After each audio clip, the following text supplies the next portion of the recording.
Acá vamos a ver el test de marcha de 6 minutos. Este es uno de los test de ejercicio submáximo diseñado para evaluar la tolerancia al esfuerzo mediante la provocación de un estrés fisiológico controlado en los sistemas cardiorrespiratorio y muscular.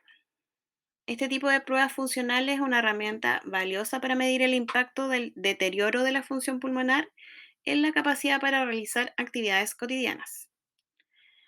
Se aplican no solamente en pacientes pediátricos, sino que también en pacientes adultos, crónicos respiratorios, e incluso a veces los piden antes de, como preparación de una cirugía. O pacientes que son candidatos a trasplantes cardiopulmonar. Hay varios estudios que demuestran que es una prueba que ya está estandarizada, que está más que estudiada y utilizada. Entonces es un test que aparte es reproducible, es bien tolerado y presenta la mejor correlación con las actividades diarias, posicionándolo como el estándar ideal para la evaluación funcional en pacientes con enfermedades cardiorrespiratorias.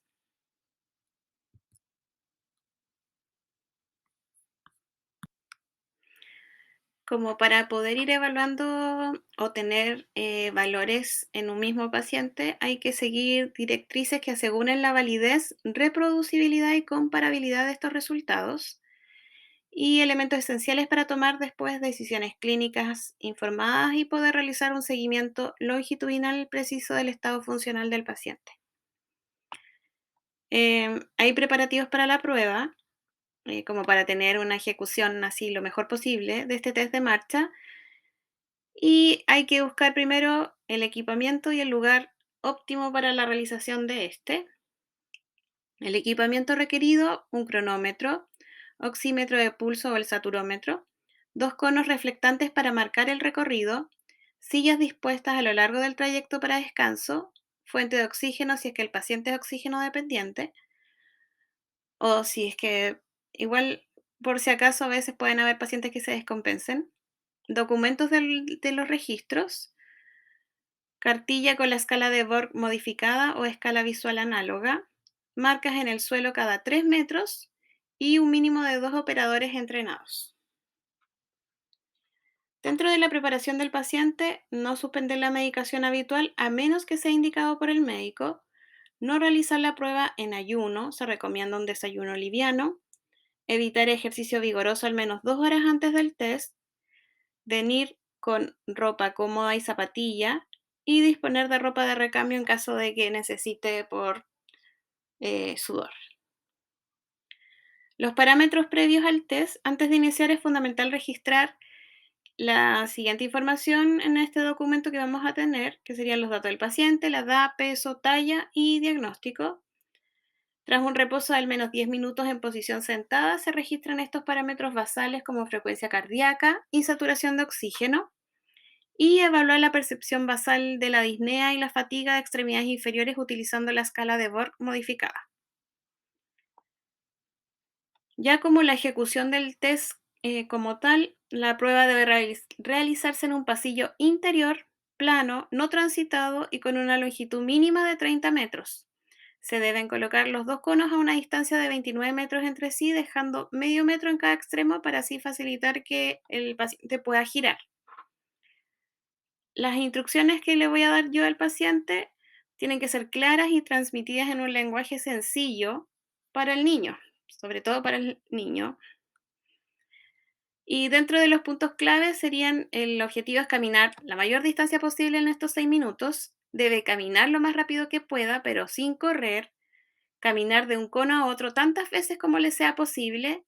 Puede disminuir la velocidad o detenerse si lo necesita y reanudar la marcha cuando se sienta capaz. Se le informará el tiempo restante en cada minuto. Se recomienda siempre la presencia de dos operadores, una que pueda supervisar el trayecto que va haciendo el paciente y que proporcione los incentivos verbales y otro que vaya registrando el número de vueltas y las variables fisiológicas que puedan ocurrir. Para estandarizar la motivación, hay frases que son frases de incentivo que están estandarizadas y que se dicen en cada minuto de la prueba. En el primer minuto, lo que decimos, lo estás haciendo muy bien, faltan 5 minutos para finalizar. Minuto 2, perfecto, continúa así, faltan 4 minutos.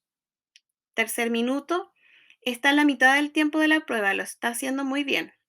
Cuarto minuto, perfecto, continúa así, faltan 2 minutos.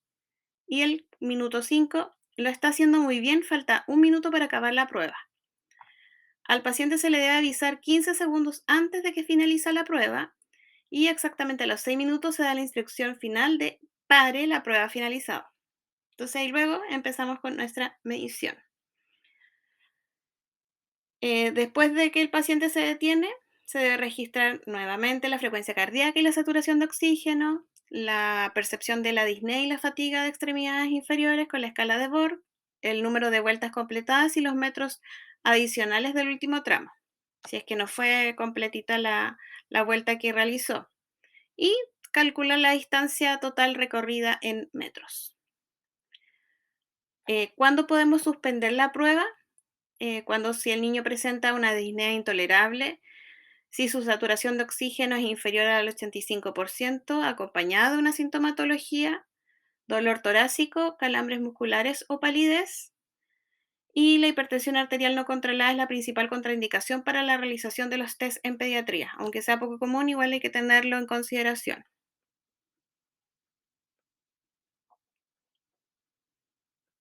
Luego se debe hacer, cuando ya tenemos los datos y todo lo que ya anotamos en nuestra planilla, hay que hacer análisis de los resultados y se tiene que expresar siempre con valores absolutos, los metros, y tener un porcentaje también del valor predicho según las ecuaciones de referencia que se puedan utilizar. Estos valores siempre se tienen que comparar con previa o con pruebas previas que ya se habían realizado o si colocarla como un basal antes de un inicio de un tratamiento, por ejemplo.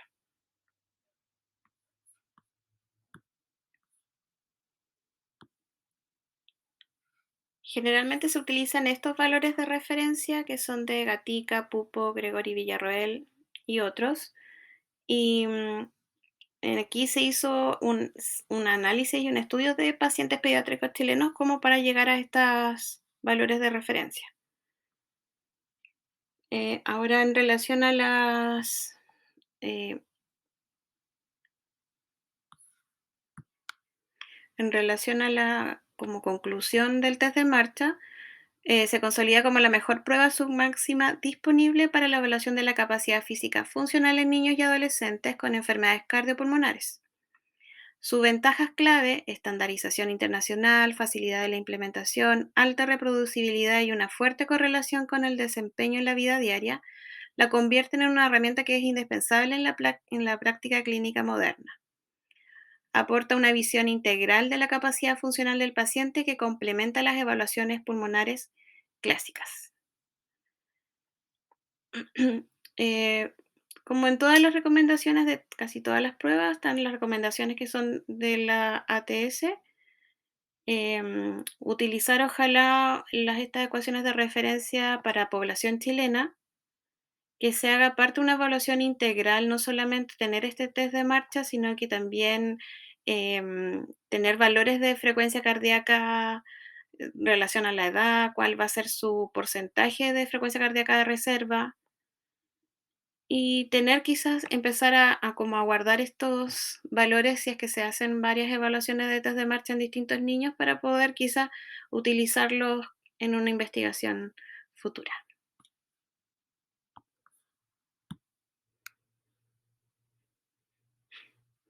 La evaluación de los músculos respiratorios o la evaluación de la fuerza muscular respiratoria no es un procedimiento de rutina aplicable a toda la población pediátrica especialmente, sino una forma de o una herramienta diagnóstica que va a estar dirigida e indicada ante la sospecha clínica de debilidad o para el seguimiento de patologías conocidas. La decisión de realizar estas pruebas se basa en la presencia de condiciones clínicas específicas o en hallazgos anormales en otras evaluaciones funcionales que sugieren un compromiso muscular subyacente. Dentro de las condiciones clínicas, está indicada para evaluar y cuantificar el grado de debilidad en una variedad de enfermedades. Dentro de las principales indicaciones están las enfermedades neuromusculares, que son la indicación por excelencia, y por ejemplo en el ELA, en la distrofia muscular de Duchenne, en la atrofia muscular espinal. En enfermedades pulmonares con hiperinsuflación, que pueden alterar la mecánica torácica y pueden también colocar en desventaja mecánica los músculos respiratorios, como los pacientes con EPOC, fibrosis quística, asma. En enfermedades sistémicas, donde el compromiso muscular puede ser una manifestación de enfermedades autoinmunes o inflamatorias, incluyendo las miopatías inflamatorias y otras patologías como el lupus o la artritis reumatoidea. Y en otras condiciones, que puede ser un grupo variado de situaciones que van a afectar secundariamente la función muscular, como en el caso de la malnutrición severa, uso crónico de corticoides, deformidades de la caja torácica como en las escoliosis o cifoescoliosis y disnea de origen no explicado.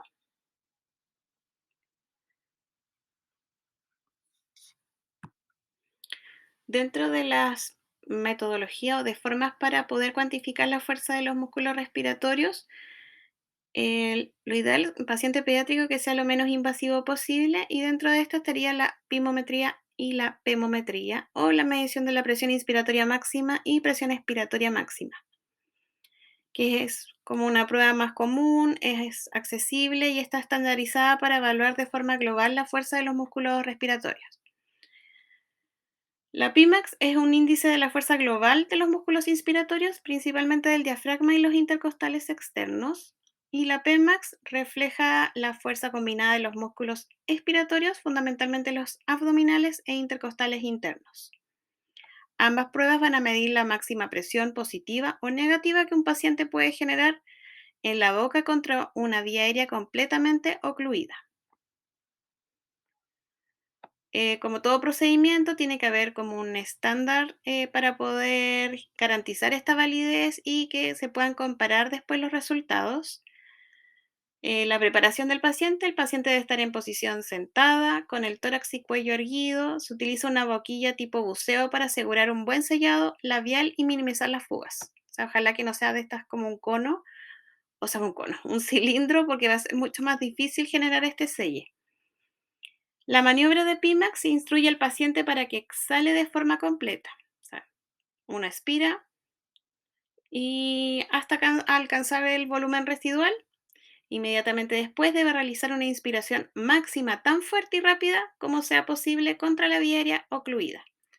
Cuando referimos a la vía aérea ocluida es que usamos esta pinza nasal y también tenemos la precaución de fijar en las mejillas del paciente. La de Pmax, como es respiratoria, se le pide al paciente que inhale profundamente hasta capacidad pulmonar total y a continuación expiración máxima y forzada contra la oclusión. En paciente traqueostomizado, esta oclusión la vamos a usar con esta válvula Nifty, en donde con el dedito pulgar vamos a generar esta vía aérea ocluida. Dentro de los criterios de calidad, se deben obtener al menos 3 maniobras reproducibles, definidas como aquellas en las que los dos valores más altos no difieren en más de un 10%. Y la presión máxima debe mantenerse de forma sostenida por lo menos 1,5 segundos. Y se registra el promedio del mejor segundo. Entonces, ¿qué se necesita para poder realizar esta medición? Em, mm, mm, el sistema de medición debe incorporar una pequeña fuga controlada, aproximadamente de 2 milímetros de diámetro, para prevenir el cierre de la glotis durante la maniobra de Pimax y reducir la contribución de los músculos bucinadores durante la Pmax. Se utilizan también sistemas digitales, que es eh, lo que se utiliza en realidad ahora, pero igual se podría utilizar un manómetro con una válvula Nifty y la boquilla.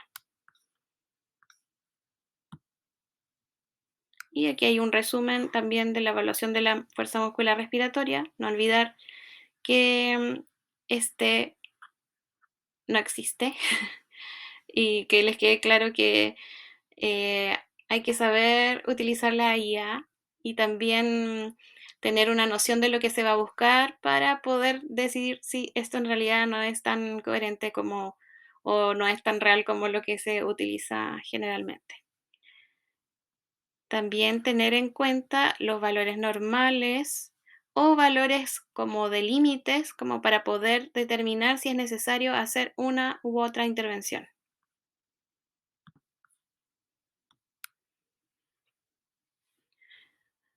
Otra de las mediciones que puedan ser relevantes y que nos pueden dar eh, valores objetivos, especialmente en pacientes con enfermedades neuromusculares, sería la peak flow TOS o la evaluación del flujo pico tosido, que mide el máximo de flujo de aire en litros por minuto alcanzado durante una maniobra de tos voluntaria.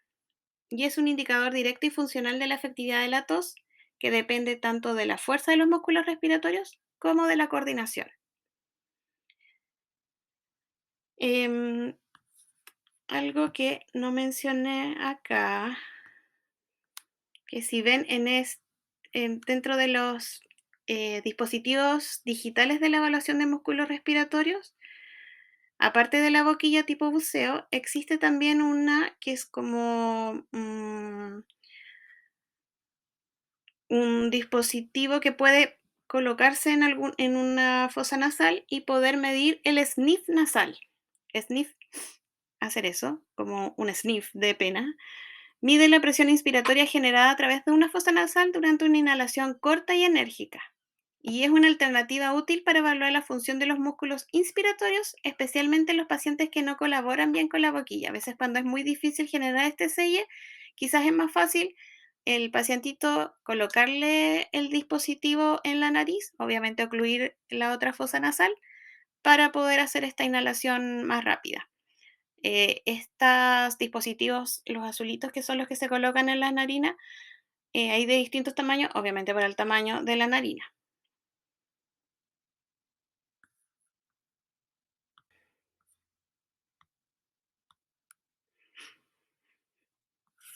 Otra forma de evaluación de función pulmonar, especialmente en lactantes, que no nos van a cooperar, es la medición de capacidad vital al llanto.